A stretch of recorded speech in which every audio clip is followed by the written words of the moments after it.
성경나무 기르기 세 번째 시간은 레위기입니다. 그야말로 율법서에 가장 잘 어울리는 책이죠. 책의 거의 대부분이 율법이기 때문에 가장 지루한 책으로 꼽히기도 합니다. 하지만 자세히 잘 읽어보면 재미있는 책이기도 합니다. 이스라엘 백성들이 시내산에 머무르고 있는데 그때 받은 율법이 레위기의 주된 내용이라고 볼 수가 있겠습니다. 레위기의 중심 구절은 19장 2절입니다. 너는 이스라엘 자손의 온 회중에게 말하여 이르라. 너희는 거룩하라. 이는 나 여호와 너희 하나님이 거룩함이니라. 레위기의 주제는 예배란 무엇인가 라고 꼽는데요. 주제 성구가 너희는 거룩하라 라고 했는데 우리가 거룩해야 되는 이유는 여호와 하나님이 거룩하기 때문이다 라고 말씀하시거든요. 즉 우리가 거룩해진다는 것은 뭐냐? 하나님을 닮아간다라는 의미인데 우리가 하나님을 닮아가기 위해 필수적인 것이 바로 예배입니다. 성경나무 기르기는 레위기를 크게 둘로 나누고 있습니다. 1장부터 17장 그리고 18장부터 마지막 장까지 이렇게 둘로 나누고 있는데 1장부터 17장은 제사 규정입니다. 우리가 5대 제사라고 말하는 번제, 소제, 속제제, 속건제, 화목제에 대한 규정들이 있고 이스라엘이 드리는 제사들 특히 첫 제사와 함께 실패 사례들도 기록되어 있습니다. 그리고 부정하게 됐거나 질병에 걸렸을 때 드리는 제사에 대한 내용들도 있고요. 마지막은 대속제일에 대한 규정으로 전반부를 마치게 되고 있습니다. 레위기에 나오는 5대 제사는 번제, 소제, 속제제, 속건제, 화목제입니다. 번제와 소제는 가축과 곡식을 불로 태워드리는 제사이고요. 우리의 전부를 하나님께 드린다는 의미입니다. 속제제와 속건제는 우리가 죄를 지었을 때 드리는 제사인데 주로 속제제는 우리 마음의 죄를 사하는 의식이고 속건제는 우리가 이웃과의 사회생활을 하는 가운데 저지른 범죄를 용서받기 위한 제사입니다. 당연히 속건제는 제사뿐만이 아니라 피해 입은 이웃에 대한 피해 보상도 포함되어 있습니다. 화목제는 제사를 드린 후에 제물들을 함께 나누어 먹으면서 잔치로 끝나는 것이 특징인 제사입니다. 이렇게 번제와 소제는 나와 하나님과의 관계에 대해서, 속죄제와 속건제는 나와 나의 내면과의 관계, 나와 자아의 관계에 대한 내용이고요. 화목제는 나와 이웃과의 관계에 집중하는 제사라고 할 수가 있겠습니다. 후반부라고 할 수 있는 18장부터 마지막까지는 공동체와 생활 규정들이 기록되어 있습니다.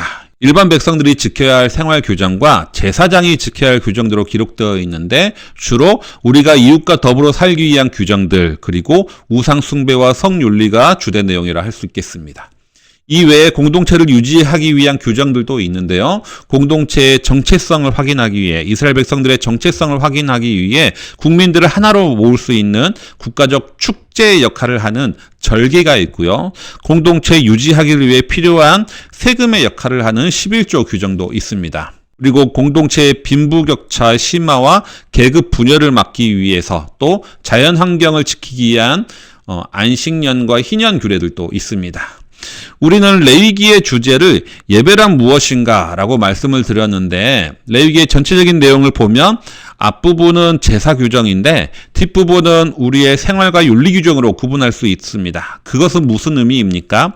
예배라는 것은 단순히 제의적인 부분만이 전부가 아니라 제의적인 부분과 일상적인 삶의 부분이 모두 포함된다라는 의미입니다. 많은 분들이 구약의 제사제도를 오늘날의 예배로 이해하는 것은 어려움을 겪지 않습니다. 그래서 예배, 특히 공예배를 중요하게 여기고 경건하게 드리는 것에 대해서는 강조합니다. 예배의 거룩성을 회복하는 것이 무엇보다 중요하다라는 것에 대해서 의의를 제기할 사람은 없을 것입니다. 하지만 레위기를 자세히 읽어보시면 의식으로서의 예배, 죄의로서의 예배는 전체 예배의 반쪽에 불과하다는 겁니다. 나머지 반쪽은 우리의 삶과 공동체와 사회생활과 관련이 있다고 볼 수가 있습니다. 그래서 종교적인 행위, 의식적인 것만 중요하게 여기고 나머지 도덕적인 삶이나 시민으로서의 의무에 대해서는 경시하는 것은 온전한 예배자라고 볼 수가 없겠습니다. 이와 반대도 마찬가지입니다. 우리의 일반적인 시민 교양에 대해서는 강조하면서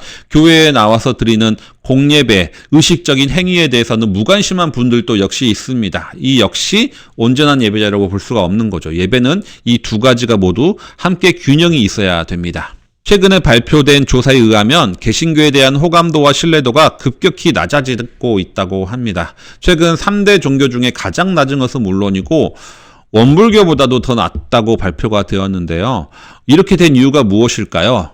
어쩌면 이 개신교인들이 우리나라의 시민으로서의 의무에 대해서는 중요하게 생각하지 않았기 때문이라고 생각이 됩니다. 특히 팬데믹 때 보면 예배를 지켜야 된다. 공예배라는 의식에 대해서는 목숨을 거면서 오히려 코로나를 확산하는 데 일조를 하는 모습을 우리가 볼 수 있었거든요. 그러면서 사회적으로 많은 비난을 받았는데 이러한 모습들을 보면 예배에 대한 균형적인 시각을 갖추고 있지 못하고 있다라는 것을 반증한다고 볼 수가 있습니다. 예배는 공예배를 정성껏 드리는 것도 매우 중요합니다. 하지만 사회적으로 교양 있는 시민으로서 이웃과 더불어 살아가는 것도 우리의 예배의 또 다른 측면이라는 것을 기억해야 됩니다.